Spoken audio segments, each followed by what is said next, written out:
নমস্কার বন্ধুরা, শুভ সকাল। আশা করছি তোমরা সকলেই ভালো আছো আর আমিও খুব ভালো আছি। মুর্শিদাবাদ জেলার ছোট্ট একটি গ্রাম থেকে আমি প্রিয়া তোমাদের সকলের ভালোবাসা নিয়ে শুরু করতে যাচ্ছি বেঙ্গলি গার্ল প্রিয়া চ্যানেলের নতুন আরও একটি ভিডিও। গরিবের সংসারে বেশ অনেক দিন ধরেই গ্যাসে রান্না হচ্ছিল, বেশ আরামেই রান্নাবান্না করছিলাম, খাচ্ছিলাম, দাচ্ছিলাম, ঘুমোচ্ছিলাম। কালকে হঠাৎ করে রান্না করতে করতে গ্যাসটা শেষ হয়ে গেছে। তো আজকে আর কি করব, উপায় নেই। গ্যাস ফুরিয়ে গেলেও খাওয়াটা তো আর ফুরিয়ে যাবে না, পেটে এসেই খেতেই হবে। তো সেই জন্য আজকে হাঁড়ি কড়াইয়ে মাটি লেপতে বসে গেছি সকাল সকাল। সকালবেলায় উঠে রান্নার তোড়জোড় হয়ে যায়, সেই জন্য সকাল সকাল তোড়জোড় শুরু করে দিলাম। হাঁড়ি কড়াইয়ে মাটি লেপে নিচ্ছি, কারণ আজকে রান্না হবে উনানে। এখন বাজছে সকাল 8:30, আর আজকে বাসি কাজকর্ম সেরে তাড়াতাড়ি সকাল সকাল রান্না বান্নার জোগাড় যন্ত্র শুরু করে দিয়েছি। যেহেতু অনেক দিন পরে আজকে উনুনে রান্না করব, তো সেহেতু একটু জোগাড় টোগাড় করতে যদি সময় লেগে যায়, সেই জন্যই আর কি তাড়াতাড়ি রান্নাটা বসানোর চেষ্টা করেছি। আর গ্যাসে রান্না করলে হয় কি, একটা তরকারি কেটে রান্না চাপিয়ে দেওয়ার পরে আর একটা তরকারি কাটা হয়, কিন্তু উনানে রান্না করলে সমস্ত তরকারি পাতি কেটে নিয়ে, মশলা বেটে নিয়ে, সমস্ত কিছু জোগাড় করে নিয়ে তারপরে গিয়ে উনানের কাছে বসতে হয়। কারণ উনান জ্বালিয়ে দেওয়ার পরে আর সেখান থেকে উঠে আসা হয় না, না হলে উনানটা নিভে যায়। সেই জন্য আমি মশলাপাতি করে নিয়ে একেবারে বেটে বুটে কেটে কুটে নিয়ে চলে যাব উনানের কাছে, তারপরে একসঙ্গে বসে গুছিয়ে রান্নাটা করা যাবে। এই যে দিদা এদিকে মাছ কাটতে বসে গেছে। সকালবেলায় মাছ এসছিল আর বড় বড় বাটা মাছ পেয়েছে আজকে। তবে মাছের পেটে ডিম ভরা ছিল, মনে হয় অতটা স্বাদ হবে না মাছটার। যাই হোক, রান্না করার পরে সেটা বোঝা যাবে। আর আমি এইদিকে কেটে নিয়েছি ডুমো ডুমো করে আলু ভাজা করব বলে। জিরি জিরি করে আলু ভাজা করলে দাদু খেতে চায় না, সেই জন্য এরকম করে কেটে জলে ভিজিয়ে রেখেছি। আর এই দেখো, আজকে হবে গোটা গোটা পটল। রোজ রোজ পটল খেতে ভালো লাগছে না। পটলের ভাজা, পটল আলু পটলের তরকারি, মানে রোজ রোজ ওই একঘেয়েমি তরকারি খেতে আর ভালো লাগছে না। তো আজকেও পটল কি আর করব, ভাবলাম একটু অন্যরকম ভাবে রান্না করা যাক। তো এরকম গোটা গোটা করে কেটে নিয়েছি, দুই সাইডে ফেলে দিয়েছি যাতে মশলাটা ঢুকে। আজকে হবে মশলা পটল। তো চলো, তাড়াহুড়া করে রান্না বসাতে বসাতে সেই দেরি হয়ে গেল। 9:30 বেজে গেল রান্না বসাতে বসাতে। এটা ওটা জোগাড় করতে করতে অনেকটাই লেট হয়ে গেছে। তো এবার আমি উনানে হাঁড়ি কড়াইটা চাপিয়ে দিয়ে চলে এসেছি কলতলায় জল তুলতে, ভাতের হাঁড়িতে জল দেবো সেই জন্য। শ্রাবণ মাসের প্রথম সোমবার থেকেই হাতে সবুজ রঙের কাচের চুড়ি পরেছিলাম। রোজ রোজ তো একটা দুটো ভাঙতেই আছে আর একটা দুটো করে পরতেই আছি হাতে। তো সেই রকমই আজকেও একটা কাচের চুড়ি ভেঙে গেছে আর একটু হাতটাও কেটে গেছে। তো সেই জন্য ভাবলাম তোমাদের সাথে শেয়ার করি, যদিও বা বেশি কাটেনি, তাও শেয়ার করলাম। আর ঘরটাকে কিরকম করে রেখেছি দেখো, একেবারে পুরো ছিটিয়ে বিটিয়ে রেখে দিয়েছি আজকে গুছাবো বলে। মানে গুছানোই হচ্ছে না, অনেক দিন ধরেই ঘরটা বেশ নোংরা হয়ে আছে, চারিদিক ছড়িয়ে ছিটিয়ে আছে। এই দেখো শোকেসটা দেখেছো, হ্যাঙ্গার ট্যাঙ্গার সব এর মধ্যে ভরে রেখে দিয়েছি।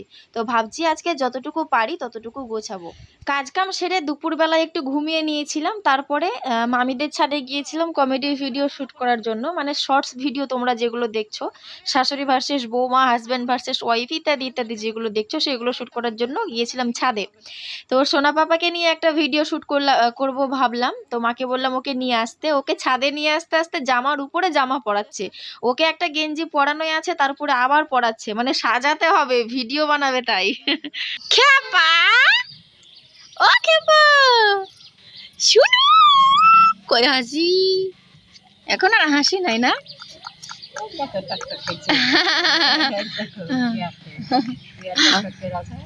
শোনা, এবার হাওয়াটা কত সুন্দর লাগছে দেখো, দারুণ লাগলো।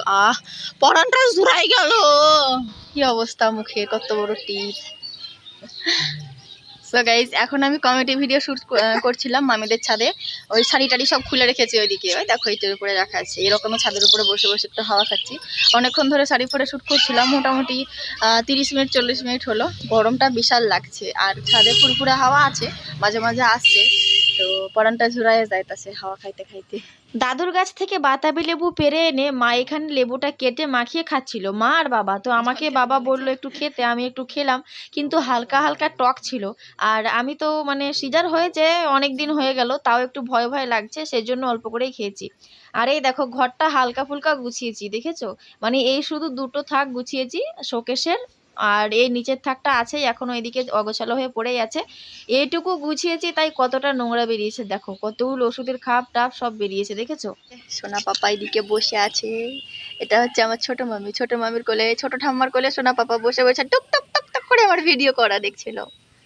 শোনো না, আর ক্যামেরা অন করলে তো ও ক্যামেরার দিকে তাকাবেই, এটা নতুন করে বলার কিছু নেই, তোমরা প্রথম থেকেই দেখছো। এখন ভিডিওগুলো এডিট করে ছাড়বো, একটা মানে আপলোড করবো ইউটিউবে শর্ট ভিডিও, তোমরা দেখো কমেডি ওইগুলো। আর ব্লগটা আজকের মতো এখানেই শেষ করছি। আর না, শেষ করার আগে একটা কথা জানিয়ে দিই, তোমাদের দাদা তারকেশ্বর গেছিলো, আজকে হচ্ছে রবিবার, এই সোমবার সরি, আজকে সকালবেলায় জল টল ঢেলেছে, এখন কটার দিকে ঢেলেছে তাও জানি না। আর অত ভিড়ের মধ্যে ফোন টোনও ঠিক মতো করতে পারিনি, তো সেই জন্য জানাতে পারিনি।